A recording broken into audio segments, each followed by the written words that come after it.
until the family comes to pick them out. And again, there's not one little bit of any of these salmon that goes to waste. Every single piece is used to feed either people or dogs. And we're going to learn more about that now from Delana, who is over to our left. Nanda Donja, my friend. Nanda Donja, everyone. As Jared said, my name is Delana, and my native name is Grokane, which means happy bird. I'm Koikon Athabaskan and Yupik. Now my family is from the small village of Kaltag, which is located along the Yukon River. And we want to learn what you've learned from your elders and family in terms of getting salmon ready. But why don't we start now maybe with all these things around you? What are these different parts of the camp? Yeah, of course. So the fish camp you see here is very similar to what you would see along the Yukon or Tanana rivers throughout the summer months. Each summer, families pack up and move about 30 miles away from their family's village to their family's respective fish camp. And my family's fish camp is 25 miles upriver. Now the centerpiece to every fish camp is the fish wheel. It is the efficient fish catch machine that allows us to catch enough salmon to provide for our families and dog teams throughout the winter months. Back on shore is our canvas wall tents, and that's where we would stay each summer. Next to it is our air drying rack, and that's where we would hang our salmon before it goes into the smokehouse. Now the smokehouse is the big structure you see behind me. It is key to turning the salmon into a fully preserved food source. Now after it's done smoking, we store it in the cache, which is a structure up on stilts. And it's up on stilts to keep the animals from getting into it. Now speaking of animals, the boxes you see over there between the tents are where the dogs would stay each summer. And we always bring dogs to fish camp because they act as a natural alarm system. Yeah, so a big old bear walks in here and rips all this down in just a couple of minutes. Weeks of work is shot. You can't get that back. It's good to have that warning. Speaking of the work, let's go back to the cutting table now. What was this you showed us when we came downstream? Yeah, this is a chum salmon. And here in the interior, we get 3 types of salmon. A single run of the king in silver and 2 runs of the chum.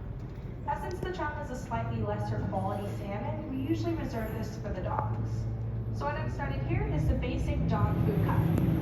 Cut off the head, separating the 2 fillets from the backbone, and leaving it connected at the tail so I can hang it on the air dry rack.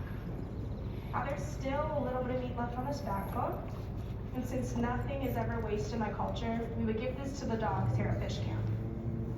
And if this were a head of a high quality salmon like the king, we would make fish head soup and serve it to our elders because it's considered a delicacy. Oh yeah. How is fish head soup, by the way? I don't know, JR, I'm not old enough. No, that's a good point. Because there's rarely any left by the time someone her age gets up to the serving area. So she's going to have to wait about 40 years. Now, why all of this slicing into your fillet? What does that help? Well, right now, I'm scoring the salmon, which is making diagonal cuts through the flesh down to the skin.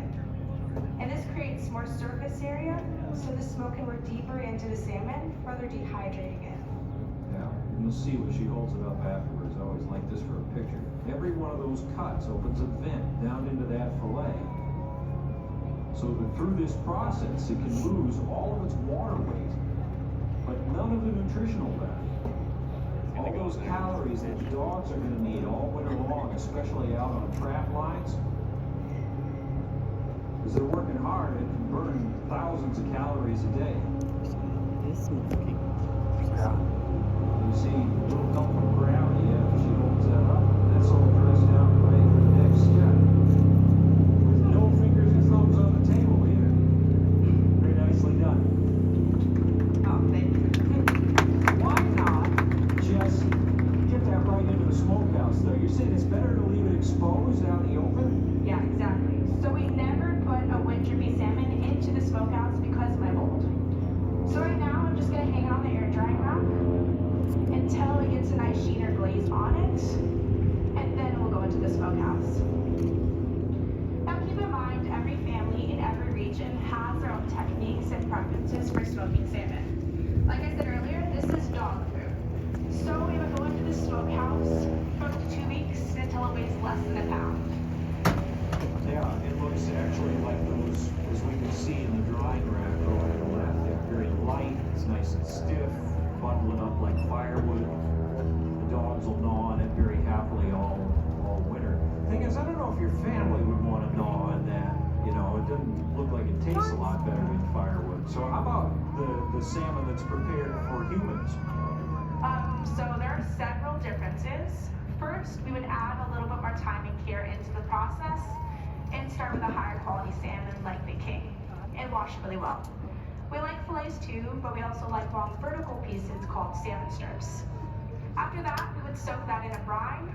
My family likes to use honey, brown sugar, and salt. Then onto the air dry rack, and then after into the smokehouse. But for a much shorter time, like 2 or 3 days, because we like a much softer texture. Lastly, the wood we would use for ourselves would be cotton or alder wood because it gives a much sweeter flavor. But for the dogs, spruce wood, driftwood, anything really, you know, they're not too picky. No, I see some nice candidates for that right under the surface of the water there. But I want to remember those good recipes of yours for later, Delana, especially that alder smoke. And while we make our way up to the mooring area here, could you kind of give us an idea what the village experience is supposed to be about? Of course. Well, I'm glad to say that the guides and I are excited to show you around the Cheetah Village. This village is a replica of the original Cheetah Village that Captain Jim visited while running freights. When it became inaccessible by boat, it largely ceased to exist. So the Bingley family built the living museum you see here. And this village contains 100-year-old cabins and artifacts that were relocated from the original Cheetah Village. All the cabins were built by hand by native craftspeople using the same traditional tools and methods. Like the post office you see here. I can't actually mail anything, but you can get your granite book personalized after the tour today. Yeah, that's where David will be, in that little post office. We'll have books there, so if you didn't see one on the boat, you can look at it on shore. As far as the tour itself, though, Delana, how are we going to do that today? Will we be right with you, or just kind of walk around on our own? So when you come on the shore, we'll divide you into groups and take you around at 3 stops. Now one of those stops will be the cabin with the moose. And don't worry about it, it's in your first stop. Everyone gets to see everything here at the village. You'll see the reindeer again, and we'll teach you how the ancient apple basket survived its climates and how the nomadic people transitioned into permanent cabins and village life.